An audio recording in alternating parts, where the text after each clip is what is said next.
Bismillahirrahmanirrahim. Assalamualaikum warahmatullahi wabarakatuh. Izin memperkenalkan diri, nama saya Saifuddin.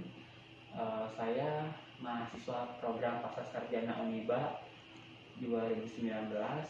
Baik, di sini saya akan menjelaskan tentang data kaitannya dengan pekerjaan. Mari kita lihat datanya. Oke, data di sini saya mengambil tahun 2019 ya. Di sini kerja saya sebagai penerima mahasiswa baru. Oke. Di sini saya mempunyai data mahasiswa baru pendaftar ya. Di sini kita pertama itu sudah digrafikkan ya, grafik data mahasiswa berdasarkan daerah asal. Seperti yang kita ketahui, data di sini memang yang mendominasi yaitu masih berada di Provinsi Banten. Oke. Kemudian kedua, setelah Provinsi Banten itu Lampung. Nah, kemudian ini berdasarkan agama ya, tetap mayoritas agamanya Islam ya. Oke. Kemudian kita menggrafik juga berdasarkan mahasiswa berdasarkan jenis kelamin. Oke. Sudah diketahui ya bahwa perempuan juga mendominasi di sini.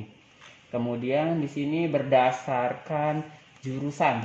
Di sini kita mempunyai 11 jurusan ya, seperti yang ketahui untuk strata 1 mempunyai 11 jurusan. Ada akuntansi, manajemen, hukum, pendidikan matematika, pendidikan teknologi informasi, ilmu komputer, sistem informasi, matematika, statistika, teknik industri dan teknik sipil. Kemudian di sini kita grafikin juga berdasarkan promosi. Jadi alat promosi atau media promosi. Di sini ada yang namanya SGS. SGS itu student get student. Nah, jadi mahasiswa membawa mahasiswa. Kemudian ada brosur, ada spanduk, dan juga iklan ya. Iklan ini melalui media cetak ataupun media elektronik ya. Kemudian ada koran, ada dosen Uniba. Nah, kita akan menjelaskan tentang ini dulu, daerah asal. Nah, kita sudah melakukan yang namanya promosi di berbagai sekolah di Banten. Untuk tahun sebelumnya kita di atas 300 sekolah yang kami kunjungi ya. Kemudian dengan data ini maka kita menjadi acuan untuk mengambil keputusannya bahwa Banten itu harus didominasi untuk promosi, karena sudah jelas ya bahwa mahasiswa yang daftar itu kebanyakan dari Banten. Kemudian setelah dari Banten yaitu dari Provinsi Lampung. Kami setiap tahunnya selain ke Provinsi Banten, kita melakukan kunjungan atau promosi melalui Provinsi Lampung dengan cara kita terjun langsung ke sekolah-sekolah yang ada di Lampung. Kemudian ini kita akan juga menjelaskan tentang jurusan. Di sini sudah jelas ya, untuk yang mendominasi tetap masih jurusan akuntansi dan manajemen. Oke, di sini sudah dilihat ya, tetap ya bahwa manajemen dan akuntansi ini sangat primadona, jadi sangat favorit di sini. Kemudian yang paling rendah yaitu untuk prodi matematika dan statistika. Oke, ini juga data ini sebagai pengambil keputusan bahwa untuk jurusan matematika dan statistika ini perlu adanya perhatian lebih untuk melakukan promosi secara lebih intens. Kenapa demikian? Karena peminatnya juga sangat sedikit. Seperti diketahui ya, bisa dilihat ya. Ini matematika dan statistika ini peminatnya sangat sedikit. Sehingga data pengambil keputusan ini kami mempunyai sedikit strategi, yaitu untuk prodi matematika dan statistika mempunyai kebijakan, yaitu cara promosinya dengan cara mempunyai kebijakan adanya beasiswa yang dikeluarkan oleh yayasan untuk menarik para calon mahasiswa untuk mengambil jurusan matematika dan statistika. Oke.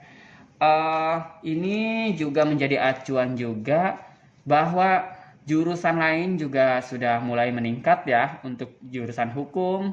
Dan tertinggi kedua ini jurusan baru nih, program studi baru itu ilmu komputer dan sistem informasi.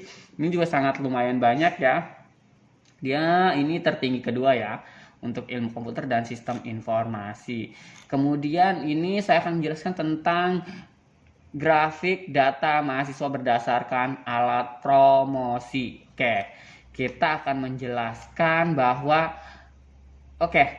SGS itu sangat mendominasi. Jadi ternyata SGS ini mahasiswa bawa mahasiswa dengan cara feedbacknya itu mendapatkan fee marketing. Nah, ini sangat banyak nih, sehingga kita tidak menghilangkan yang namanya program ini, fee marketing ini atau SGS ini. Kemudian yang kedua itu brosur.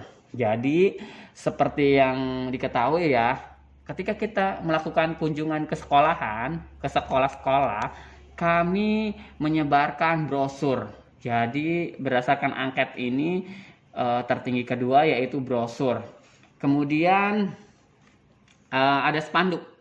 Kami juga memasang beberapa spanduk ya di tempat-tempat atau titik-titik yang mudah dijangkau atau dilalui atau dibaca oleh konsumen atau calon mahasiswa baru. Kemudian iklan. Iklan ini kami juga ada beberapa kerjasama dengan media ya, terutama Banten Raya. Kemudian ada koran juga. Kemudian selanjutnya yang terakhir ini dosen. Nah, berdasarkan data tersebut, ini dipergunakan sebagai pengambil keputusan. Ini langkah yang sangat sangat efektif untuk guna meningkatkan minat dari daftar minat untuk daftar masuk ke Bina Bangsa atau tertarik untuk bergabung bersama kami di Bina Bangsa, Universitas Bina Bangsa. Oke, baik. Selanjutnya saya akan menjelaskan tentang roadshow. Roadshow itu kita sosialisasi mendatangi sekolah-sekolah baik yang ada di Provinsi Banten ataupun di provinsi lainnya ya. Seperti yang sudah dijelaskan sebelumnya, kita langsung berkunjung ke beberapa sekolah. Berikut datanya. Nah, sini sudah jelas ya, sudah ada yang namanya data rekapitulasi roadshow 2020. Jadi kalau itu 2019, kalau ini 2020. Jadi sebagai acuannya kita setiap tahun itu meningkat. Tahun sebelumnya, tahun 2019 kita sekian ratus dan sekarang sudah menambah. Jadi kalau tahun lalu sekitar 250-an, kalau sekarang nyampe 360-an, menjelang 400. Nah, inilah beberapa sekolah yang kami kunjungi. Oke. Nah, ini kita juga selain itu mengikuti yang namanya karire atau pameran pendidikan di beberapa sekolah. Nah, ini loh data-datanya. Nah, data ini kami sebagai pengambil keputusan bahwa di setiap sekolah ini, alhamdulillah mahasiswa dari masing-masing alumni ini sudah ada yang mendaftar di periode tahun 2000 ini. Bahkan kita ada beberapa sekolah yang sudah bekerja sama atau MOU untuk mengarahkan mahasiswanya atau calon mahasiswa untuk mendaftar ke Bina Bangsa. Kemudian pihak sekolahnya mendapatkan feedback atau fee marketing. Jadi ada beberapa sekolah yang sudah mendatangi kami dan mendaftarkan mahasiswanya, sehingga nanti ini data ini sebagai acuan pengambil keputusan untuk periode berikutnya akan dikunjungi kembali gitu. Nah, ini ya. Kemudian di samping itu kami melakukan roadshow Goes to School ini kami melibatkan beberapa dosen dan mahasiswa. Oke, ini data dosen yang kami libatkan ya. Alhamdulillah sudah banyak beberapa namanya yang keluar ya. Nah, sampai Wakil Rektor 3, Bapak Dr. Budi Ilham Maliki juga terlibat di dalamnya. Kenapa? Tujuannya yaitu di samping untuk promosi atau memperkenalkan kampus kami juga memotivasi bahwasanya pendidikan itu sangat penting. Dan alhamdulillah dengan melibatkan dosen ini, mahasiswa atau calon mahasiswa atau siswa-siswa di sekolah tersebut sangat tertarik dengan penyampaian beberapa dosen yang kami ikut serta atau terlibatkan gitu. Oke, sekian.